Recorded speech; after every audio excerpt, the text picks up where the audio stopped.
Professor doctor Yunus সাহেব এবং অন্তর্বর্তীকালীন সরকারকে আমরা একটা বার্তা দিয়ে দিতে চাই। মনে রাখবেন, ৭১ সালে এদেশের মুক্তিযোদ্ধারা বলেছিল আমরা পিন্ডির গোলামীর জিঞ্জির ছিন্ন করেছি, দিল্লির গোলামি করবার জন্য না। আমরা ২০১৩ সালে ফ্যাসিবাদী আওয়ামী লীগের বুলেটের আঘাতে রক্তাক্ত হয়েছি। ২০২১ সালে আমাদেরকে হত্যা করেছে, বছরের পর বছর বিনা বিচারে আমাদেরকে কারারুদ্ধ করে রেখেছে। সেই সন্ত্রাসী সংগঠন আওয়ামী লীগকে আবার বাংলাদেশের রাজনীতিতে যদি পুনর্বাসন করবার কোন দুঃস্বপ্ন কেউ দেখেন, তাহলে আমরা পরিষ্কার ভাষায় বলে দেই, তার সঙ্গে আমরা আওয়ামী লীগের চেয়ে ভিন্ন কোনো আচরণ করব না। আজ ২০২৪-এর জুলাইয়ের স্বাধীনতা সংগ্রামের পর আমি বলতে চাই, আমরা দিল্লির দাসত্বের শৃঙ্খল থেকে মুক্ত হয়েছি, নিউ ইয়র্কের গোলামি করবার জন্য নয়। যদি এজন্য আমাদেরকে আরো জীবন দিতে হয়, যদি এজন্য আমাদেরকে আরো রক্ত দিতে হয়, আরো ত্যাগ আর কোরবানি স্বীকার করতে হয়, যদি আরো বড় করে নজরানা পেশ করতে হয়, শাহাদাতের রক্ত দেওয়ার জন্য জীবন বিপন্ন করে দেশ এবং ইসলামকে রক্ষা করার জন্য আল্লামা বাবুনগরীর হাতে শপথ গ্রহণ করতে কারা কারা প্রস্তুত আছো? হাত তুলে শপথ করো। আজ ২০২৫ সালের ৩রা মে বাংলাদেশের রাজধানী ঢাকার ঐতিহাসিক সোহরাওয়ার্দী উদ্যানে আয়োজিত হেফাজতে ইসলাম বাংলাদেশ আহুত এই মহা সমাবেশকে লক্ষ্য করে আমি সর্বপ্রথম স্মরণ করতে চাই ওই সকল বীর শহীদানদেরকে। শাপলা থেকে ২০২৪-এর জুলাই বিপ্লব পর্যন্ত রক্তে রাঙা যেই পথ পাড়ি দিয়ে বাংলাদেশ ২০২৪-এর ৫ই আগস্ট দ্বিতীয়বারের মতো স্বাধীনতা অর্জন করেছে। সেই স্বাধীন বাংলার মাটিতে দাঁড়িয়ে আমরা শপথে বাণী উচ্চারণ করতে চাই, রক্ত দিয়ে স্বাধীনতা এনেছি, প্রয়োজনে রক্ত দিয়ে সেই স্বাধীনতা আমরা রক্ষা করব ইনশাআল্লাহ।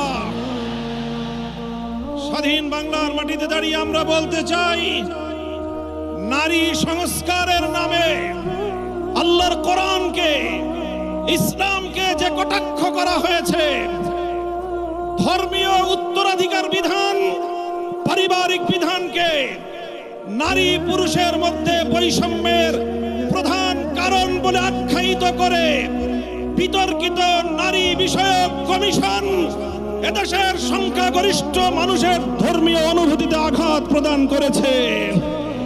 ধর্মীয় অনুভূতিতে আঘাত প্রদান করবার অপরাধে তাদের বিরুদ্ধে আমরা রাষ্ট্রের শাস্তিমূলক ব্যবস্থা দেখতে চাই।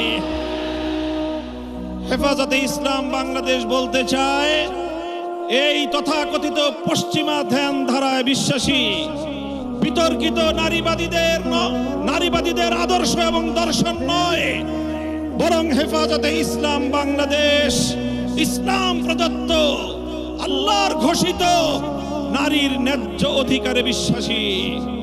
ইনশাআল্লাহ হেফাজতের সংগ্রামী মহাসচিব কর্মসূচি ঘোষণা করবেন। সারা বাংলাদেশ জুড়ে হেফাজতের নেতা কর্মীদেরকে আগামী মাসগুলোতে গোটা বাংলাদেশ জুড়ে নারীর ন্যায্য অধিকার আদায়ের জন্য মাঠে নামতে হবে, মাঠে নামতে হবে। আমরা পরিষ্কার ভাষায় বলি, বাংলাদেশের স্বাধীনতার ৫৩ বছরের মাথায় এসে সংবিধান সহ রাষ্ট্রের ব্যাপক সংস্কার কার্যক্রম শুরু হয়েছে।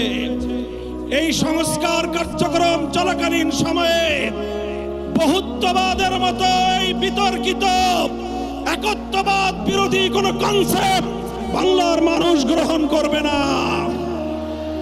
আমরা সংবিধানে আল্লাহর উপর অবিচল আস্থা এবং বিশ্বাসকে পুনর্বহারের দাবি করেছি।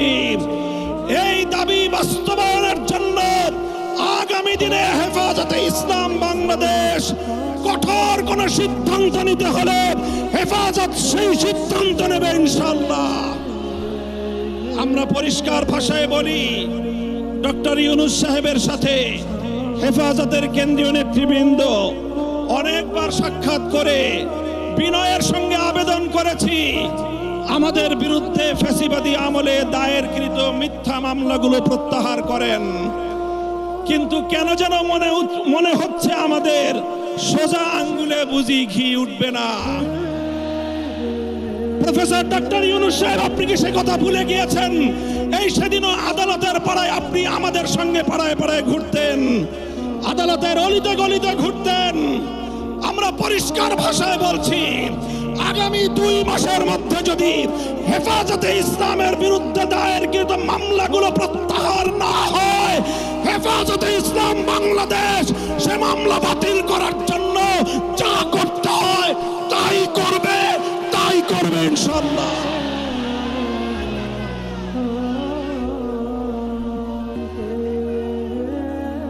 আমরা পরিষ্কার ভাষায় বলছি, জঙ্গি নাটকের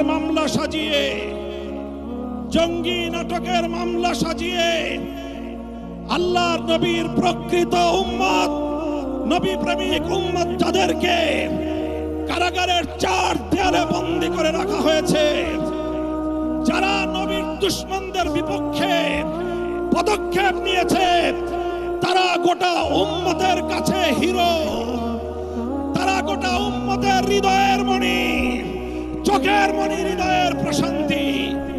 সেই সকল কারাবন্দী মুসলিম নবী প্রেমিকদেরকে অবিলম্বে মুক্তি প্রদান করতে হবে। আমরা বলছি, আমরা ফিলিস্তিন ইস্যুতে গাজাবাসীর পক্ষে, জায়নবাদী ইসরায়েলের আগ্রাসন এবং গণহত্যার বিরুদ্ধে গোটা বিশ্ববাসীর সঙ্গে আমরা সহমত। বাংলাদেশের মাননীয় সরকার প্রধান উপদেষ্টাকে আমরা বলি, আপনি আন্তর্জাতিক ব্যক্তিত্ব, বিশ্ব অঙ্গনে আপনি গাজাবাসীর পক্ষে ভূমিকা পালন করুন।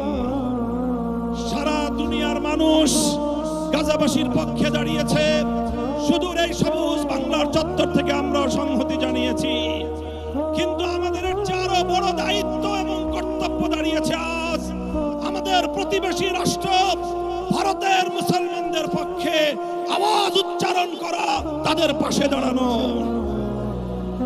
মুসলমানদের নিপীড়িত জনপদ, রক্তস্নাত ভূস্বর্গ কাশ্মীরকে আজ গুজরাটের কসাই একটি নরকে পরিণত করেছে। বিতর্কিত ওয়াকফ আইন সংশোধনী বিল 2025 পাশ করে শত শত বছর ধরে মুসলমানদের ব্যক্তিগত এবং তাদের যে প্রপার্টিগুলো আল্লাহর নামে ওয়াকফ করা হয়েছে, মসজিদ, মাদ্রাসা, কবরস্থান সহ ধর্মীয় কাজের জন্য, সেই ওয়াকফ সম্পত্তিতে সেই ভারতের হিন্দুত্ববাদী সরকার নখ বসাতে চায়, আঙুল বসাতে চায়, সে আঙুল আমরা ভেঙে গুড়িয়ে দেব ইনশাআল্লাহ। আজ হেফাজতের এই গণসমুদ্র থেকে আমি ভারতের নিপীড়িত, নির্যাতিত মুসলিম মুসলমানদেরকে আহ্বান জানিয়ে তাদেরকে আমরা আশ্বস্ত করতে চাই, ভারত জুড়ে তোমরা নরেন্দ্র মোদীর বিরুদ্ধে আন্দোলন গড়ে তোলো। তোমরা সকল নিপীড়ন বন্ধ করার জন্য মাঠে নেমে আসো। সীমান্তের এপার থেকে বাংলার 18 কোটি মানুষ তোমাদের সঙ্গে সংহতি জানাবে ইনশাআল্লাহ। সংগ্রামী সাথী ও বন্ধুগণ, প্রফেসর ডক্টর ইউনূস সাহেব এবং অন্তর্বর্তীকালীন সরকারকে আমরা একটা বার্তা দিয়ে দিতে চাই। মনে রাখবেন, 71 সালে এদেশের মুক্তিযোদ্ধারা বলেছিল, আমরা পিন্ডির গোলামীর জিঞ্জির ছিন্ন করেছি, দিল্লির গোলামি করবার জন্য নয়। আজ 2024-এর জুলাইয়ের স্বাধীনতা সংগ্রামের পর আমি বলতে চাই, আমরা দিল্লির দাসত্বের শৃঙ্খল থেকে মুক্ত হয়েছি, নিউ ইয়র্কের গোলামি করবার জন্য নয়। যদি বাংলাদেশকে ওয়াশিংটনের দাস পরিণত করবার কোন পায়তারা করা হয়, আর যদি হিউম্যানিটারিয়ান করিডোরের নামে আমার বাংলাদেশের বুকের উপর দিয়ে যদি বাংলাদেশের সার্বভৌমত্ব, স্বাধীনতা হরণ করবার জন্য, আমার স্বাধীন জনপদের 1 ইঞ্চি মাটি কেড়ে নেওয়ার জন্য যদি এই অপতৎপরতা চালানো হয়, চলমান এই অপতৎপরতা যদি বন্ধ না করা হয়, তবে আমি সারা দেশের দেশপ্রেমিক জনতাকে উদাত্ত আহ্বান জানাবো, যুদ্ধের প্রস্তুতি নাও, দেশের জন্য যুদ্ধের প্রস্তুতি নাও।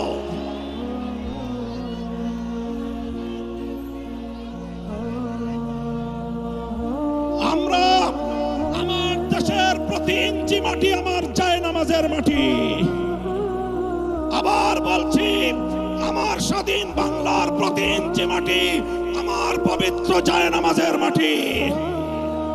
দিল্লি বা ওয়াশিংটন কিংবা মস্কো যারা এ মাটির দিকে চোখ তুলে তাকাবে, আমরা তাদের বিরুদ্ধে বারুদ হয়ে মাঠে নামবো ইনশাআল্লাহ। সংগ্রামী সাথী ও বন্ধুগণ, ফ্যাসিবাদী আওয়ামী লীগকে সন্ত্রাসী সংগঠন হিসেবে ঘোষণা করবার যে দাবি জানানো হয়েছে, মনে করবেন না এটা আমাদের দুর্বল কোনো দাবি। আমরা 2013 সালে ফ্যাসিবাদী আওয়ামী লীগের বুলেটের আঘাতে রক্তাক্ত হয়েছি। 2021 সালে আমাদেরকে হত্যা করেছে, বছরের পর বছর বিনা বিচারে আমাদেরকে কারারুদ্ধ করে রেখেছে। সেই সন্ত্রাসী সংগঠন আওয়ামী লীগকে আবার বাংলাদেশের রাজনীতিতে যদি পুনর্বাসন করবার কোন দুঃস্বপ্ন কেউ দেখেন, তাহলে আমরা পরিষ্কার ভাষায় বলে দেই, তার সঙ্গে আমরা আওয়ামী লীগের চেয়ে ভিন্ন কোনো আচরণ করব না। শেখ হাসিনা গিয়েছে যেই পথে, আওয়ামী লীগের দালালরাও যাবে সেই পথে। কোন রাজনৈতিক দল অথবা সরকারের মধ্যে খাপটি মেরে বসে থাকা ফ্যাসিবাদের কোন দোসর যদি বাংলার রাজনীতিতে এই ফ্যাসিবাদী শক্তিকে পুনর্বাসিত করবার পায়ে তারা চালায়, তাদের সঙ্গে আমরা লড়াই করব ইনশাআল্লাহ। সংগ্রামী সাথী ও বন্ধুগণ, সর্বশেষ আমাদের কথা হলো এই, শাপলার শহীদ যারা শাহাদাত বরণ করেছেন, ইনশাআল্লাহ হেফাজতে ইসলাম বাংলাদেশ প্রতিটি শহীদ পরিবারের পাশে দাঁড়িয়েছে।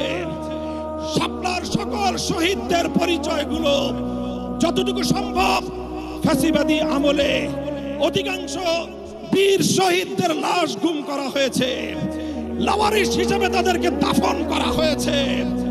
সরকারের তৎকালীন গোয়েন্দা সংস্থার কাছে যদি তার কোনো তথ্য থেকে থাকে, আমি বর্তমান সরকারের কাছে দাবি জানাবো, আমার শাপলা চত্বরের বেওয়ারিশ হিসেবে দাফন হওয়া প্রতিটি লাশ, গুম হওয়া প্রতিটি শহীদের তথ্য উদ্ঘাটন করতে হবে, জাতির কাছে প্রকাশ করতে হবে।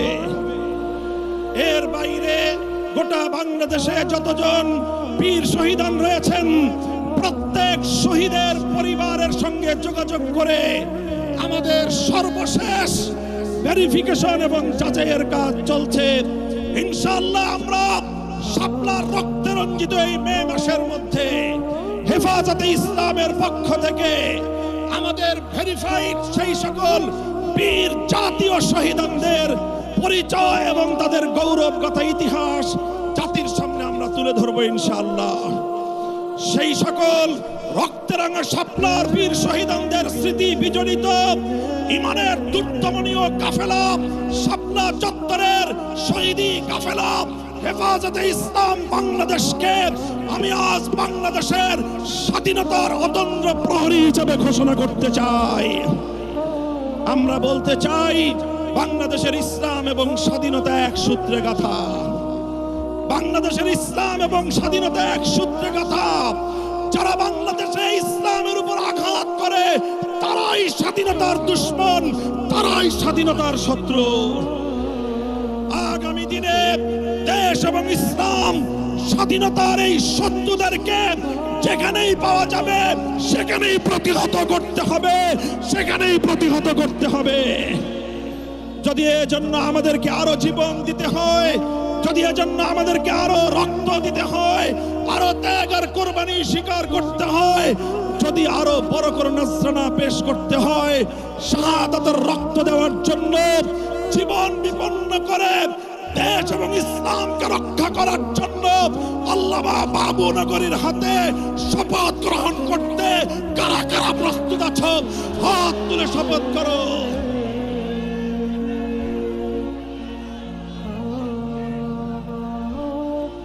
ইনশাআল্লাহ ইনশাআল্লাহ আমার জায়নামাজের মাটি বাংলাদেশের প্রতি ইঞ্চি মাটি সংরক্ষিত থাকবে। আমার ভবিষ্যৎ প্রজন্ম এদেশে ঈমান নিয়ে ইসলাম নিয়ে বাঁচবে ইনশাআল্লাহ।